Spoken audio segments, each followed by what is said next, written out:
వచ్చే regional ring రోడ్డును మనం తొందరలోనే అభివృద్ధి చేసుకోవాలి. ఇవాళ ఇదే కాకుండా ఈ ప్రాంతానికి మెట్రో రైలు కూడా రావాలి. అందుకే నూతనంగా మెట్రో రైలు ప్రతిపాదనలు ఉప్పల్ నుంచి ఎల్బీ నగర్ నుంచి హయత్ నగర్ వరకు ఇవాళ మెట్రో రైలు వేయడానికి మన ప్రభుత్వం నిర్ణయం తీసుకున్న తొందరలోనే మన హయత్ నగర్కు మెట్రో రాబోతున్నది. ఎల్బీ నగర్ నుంచి ఓవైసీ హాస్పిటల్ నుంచి చాంద్రాయణగుట్ట నుంచి P3 రోడ్, అక్కడి నుంచి అంతర్జాతీయ ఎయిర్పోర్ట్ వరకు ఇవాళ మనం మెట్రోని ఏర్పాటు చేసుకోబోతున్నాం. రేపు ఎవరైనా హయత్ నగర్లో మెట్రో ఎక్కిండ్రంటే అంతర్జాతీయ ఎయిర్పోర్ట్ వరకు అంతరాయం లేకుండా ఎల్బీ నగర్ నుంచి ఓవైసీ హాస్పిటల్, అక్కడి నుంచి చాంద్రాయణగుట్ట, అక్కడి నుంచి ఎయిర్పోర్ట్కు పోయేటట్టు ఇవాళ మనం మెట్రో రైలు వేసుకుంటున్నాం. దీనికి సంబంధించి అన్ని ప్రణాళికలు సిద్ధమైనాయి.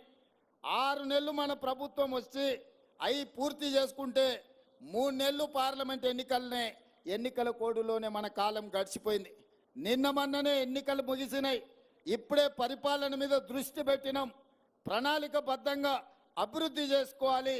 అదేవిధంగా మహేశ్వరం ప్రాంతంలో ఏదైతే 25,000 ఎకరాల భూసేకరణ జరిగిందో మొత్తం ఐటీ ఫార్మా కంపెనీలు పెడితే మన ప్రాంతం అంతా కలుషితం అవుతుందన్న ఆలోచనతోని అక్కడ వివిధ అభివృద్ధి కార్యక్రమాలు తీసుకెళ్లాలని, అక్కడ యూనివర్సిటీలు పెట్టాలని, అక్కడ ఐటీ కంపెనీలను పెట్టాలని, అక్కడ పెట్టే ఫార్మా కంపెనీలలో కూడా పొల్యూషన్ లేకుండా ఓన్లీ టాబ్లెట్స్ తయారు చేసే కొంత భాగమే ఇవ్వాలని, ఎలక్ట్రిక్ కార్లను ఉత్పత్తి చేసే పరిశ్రమలను తీసుకురావాలని, బ్యాటరీలను తయారు చేసే పరిశ్రమలను తీసుకురావాలని, అక్కడనే స్పోర్ట్స్ యూనివర్సిటీ పెట్టాలని, అక్కడనే మెడికల్ హెల్త్ హబ్ క్రియేట్ చేసి మెడికల్ టూరిజంలో ప్రపంచంలో నుంచి ఎవరికి ఏ వైద్యం కావాలన్నా మన హైదరాబాద్ ఎయిర్పోర్ట్ నుంచి మన రంగారెడ్డి జిల్లాలో ఒక మెడికల్ టూరిజంని అక్కడ ఎస్టాబ్లిష్ చేయాలని ప్రణాళికలన్నీ మా మిత్రుడు IT and industries minister Sridhar Babu గారు ప్రణాళికలు సిద్ధం చేస్తున్నారు. తొందరలోనే హైదరాబాద్ నగరం ముఖ్యంగా సైబరాబాద్ అని ఏదైతే క్రియేట్ చేసిండ్రో అట్లాంటిది న్యూయార్క్ నగరంతో పోటీ పడే విధంగా మహేశ్వరంలో ఒక కొత్త నగరాన్ని నిర్మించాలని ఇవాళ మన ప్రభుత్వం నిర్ణయం తీసుకున్నది. ఒక అద్భుతమైన నగరాన్ని నిర్మించే బాధ్యత కాంగ్రెస్ పార్టీ తీసుకుంటుంది. ఈ పక్కనే రామోజీ ఫిలిం సిటీ ఉన్నది, మీకు అందరికీ తెలుసు. రామోజీ ఫిలిం సిటీ దేశంలో ఉండే సినిమా షూటింగ్లకు ఈరోజు ఉపయోగపడుతుంది.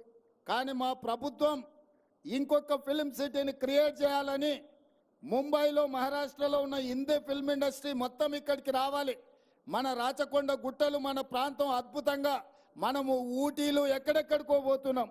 ఒక్కసారి మునుగోడు వెనుక ప్రాంతము, ఇబ్రాహీంపట్నం ముందు ప్రాంతం, రామోజీ ఫిలిం సిటీ పక్కల నుంచి ఆ తండాలకు నేను ఎన్నికల ప్రచారంలో పోతే అద్భుతంగా మనకు ఊటీ కంటే అద్భుతంగా మన ప్రాంతం కనిపించింది. ఈ ప్రాంతంలో అద్భుతమైన సినిమా షూటింగ్లను చేపట్టడానికి అవకాశం ఉంది. రాచకొండ ప్రాంతాన్ని ఒక అద్భుతమైన ఫిల్మ్ ఇండస్ట్రీకి అవసరమైన అభివృద్ధి కార్యక్రమాలు చేపట్టాలి అని ఇవాళ మన ప్రభుత్వం ఆలోచన చేస్తున్నది. ఇవన్నీ ఎందుకు మిత్రులకు వివరిస్తున్నా అంటే రాబోయే రోజుల్లో రంగారెడ్డి జిల్లాకు మహర్దశ పట్టబోతుంది. ప్రపంచానికి ఒక పర్యాటక క్షేత్రంగా మన రంగారెడ్డి జిల్లా మారబోతుంది.